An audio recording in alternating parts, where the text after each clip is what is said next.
ফের এসআইআর শুনানি আতঙ্কে মৃত্যুর অভিযোগ এবার মালদার চাঁচলে এবং মুর্শিদাবাদের জলঙ্গিতে। মঙ্গলবারও এসআইআর শুনানিতে নানা জায়গায় হয়রানির অভিযোগ, বেশ কিছু জায়গায় বিক্ষোভও হয়।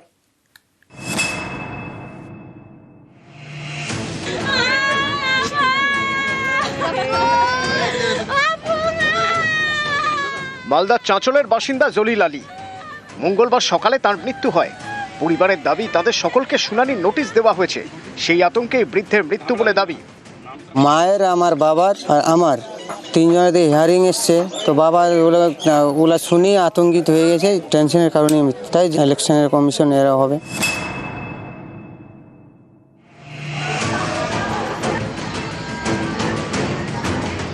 মুর্শিদাবাদের জলঙ্গির নওদাপাড়া এখানকার বাসিন্দা আকসার শেখ।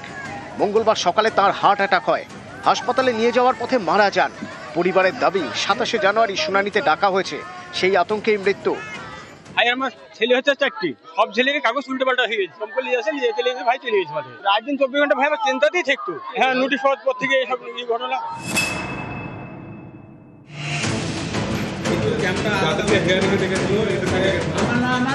বীরভূমের নলহাটি পুরসভা 16 নম্বর ওয়ার্ড এখানকার বাসিন্দা শাহনাজ বেগম, 152 নম্বর বুথের বিএলও।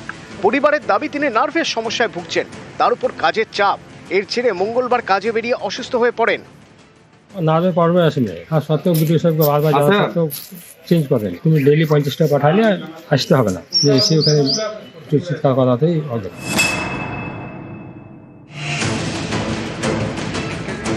হুগলির সিঙ্গুরের বাসিন্দা শোভারানী বিশ্বাস। পরিবারের দাবি বছর 75-এর বৃদ্ধার কোমরে চোট, ঠিকমতো হাঁটতে পারেন না, তাকে এদিন শুনানিতে যেতে হয়। টোটোয় বসেই তার শুনানি হয়।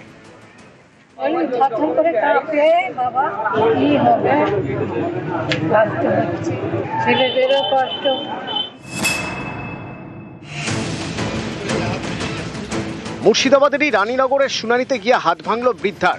অভিযোগ, শুনানির লাইনে ধাক্কাধাক্কির জেরে পড়ে যান, তাতেই হাত ভাঙে।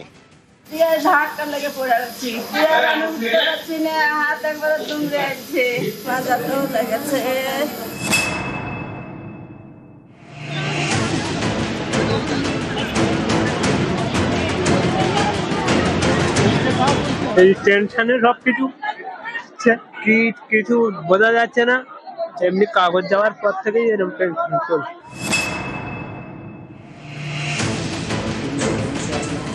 পশ্চিম মেদিনীপুরের পিংলার বাসিন্দা তপনকান্তি ভট্টাচার্য প্রাক্তন সেনাকর্মী, তাকেও যেতে হয়েছে শুনানিতে। 1992 সালে আমি ফৌজে জয়েন করি। তো আজকে এতদিন সার্ভিস করার পরে, আর্মিতে কাজ করার পরে, সব কিছু করার পরে খারাপ লাগছে যে নাগরিকত্বের প্রমাণ আমাকে দিতে হবে। আজ এটা নেই, কাল সেটা নেই, আজ এটা আনতে হবে, কাল ওটা আনতে হবে, তুগলকি রাজ চলছে আর কি।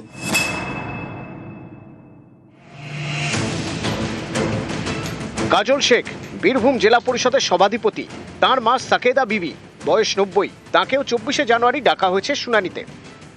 আমার মায়ের বর্তমান বয়স প্রায় 90 ছুঁই। 2000 সাল থেকে আমার মা পেনশন পায়। কেন্দ্র সরকার আমার মাকে পেনশন দিচ্ছে, আবার সেই কেন্দ্রীয় সরকার আমার মাকে লাইনে দাঁড় করাচ্ছে। এর থেকে দুঃখজনক, অপমানজনক।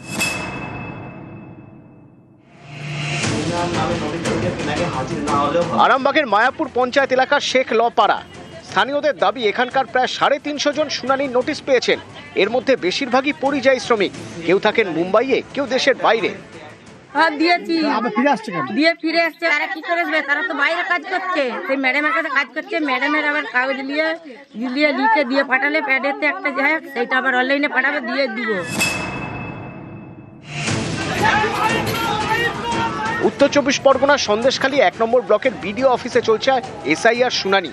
অভিযোগ, শুনানির পরে কোনো রসিদ দেওয়া হচ্ছে না, এ নিয়ে বিডিও অফিসে চলে ভাঙচুর।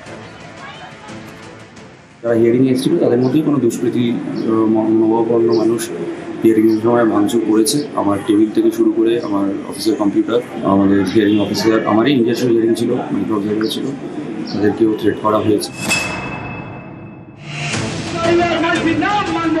উত্তর 24 পরগনারই বারাসাত পুরসভা 1 নম্বর ওয়ার্ডের ভোটার প্রায় 6000। অভিযোগ, তাদের মধ্যে প্রায় 4000 জনকে এসআইআর শুনানির নোটিশ দেওয়া হয়েছে। এ নিয়ে কাজীপাড়ায় অনেকে বিক্ষোভ দেখান। স্যার আমরা চাই, কিন্তু এই সুশৃঙ্খলভাবে, কিন্তু এখন দেখা যাচ্ছে মোস্ট অফ দেম মানুষকেই আমরা এর বিরুদ্ধে আন্দোলন শুরু করেছি। বৃহত্তর আন্দোলনে আমাদের যেতে হলে আমরা নিশ্চয়ই যাব।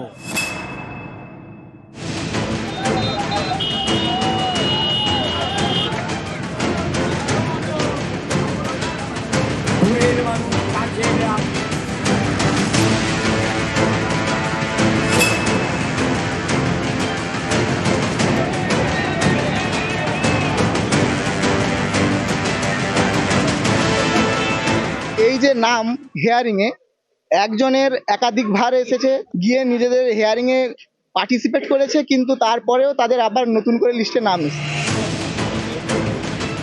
নিউজ 18 বাংলা।